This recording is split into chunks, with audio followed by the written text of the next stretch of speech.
Hey everyone.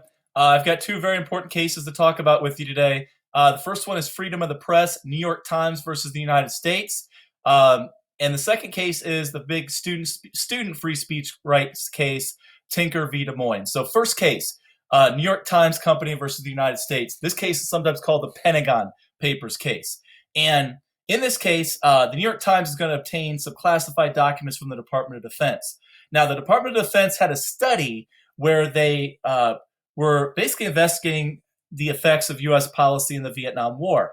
And there's a huge document put together that will become known as the Pentagon Papers, but it doesn't necessarily present a very flattering.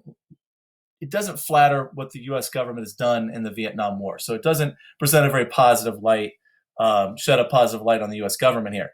So there's an employee of the Defense Department. His name is Daniel Ellsberg, who's going to leak these documents to the press. He'll eventually be arrested because of this.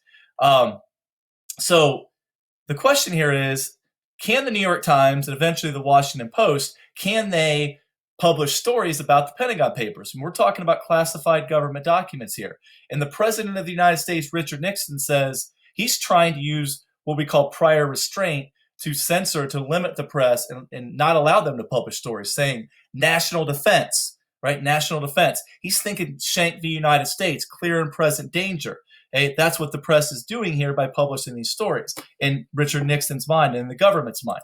So this case ends up becoming a big-time First Amendment freedom of the press case. And the constitutional question is, does the First Amendment freedom of the press protect the New York Times in publishing these stories about the Pentagon Papers? Also, there's a question about, can the president use prior restraint in the Espionage Act to stop the New York Times from printing the articles? So the court rules that, yes, the First Amendment protects the New York Times. Freedom of the press wins the day. Freedom of the press is going to be very important here in this case. And it's a case that's going to have a precedent that will protect the press for many, many years to come, and still today.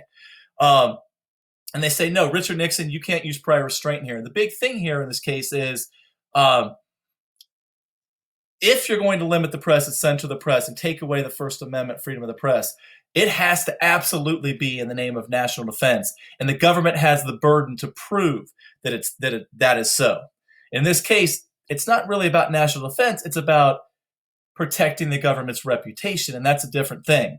So freedom of the press wins the day. New York Times Company versus the United States, really important freedom of the press case. Next case, student free speech rights, Tinker v. Des Moines.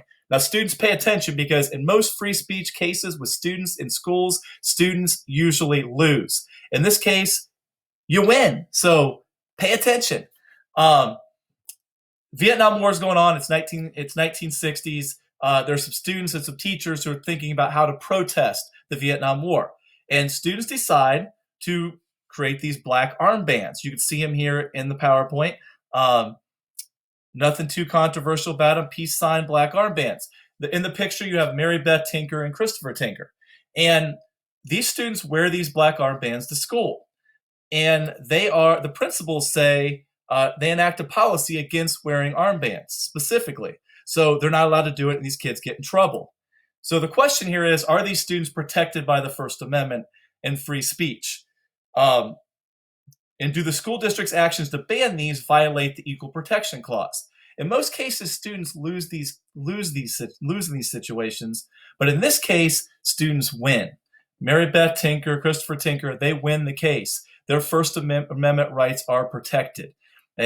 And the court rules that, yes, they're protected. And yes, the school district is singling out certain specific types of symbolic speech.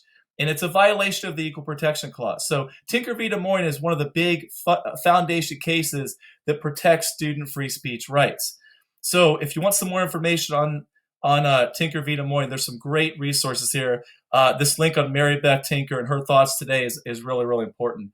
Also, if you want something a little bit more recent, 2007, there's a student free speech rights case, Morse v. Frederick, sometimes called Bong Hits for Jesus. So if that doesn't get your attention, nothing else will. So you might want to take a look at that case as well. Students, there's an extra credit assignment on Classroom. So look at that, comment on that. What do you think about that Morse v. Frederick case? Thanks for paying attention. Hope you guys are all well. Take care.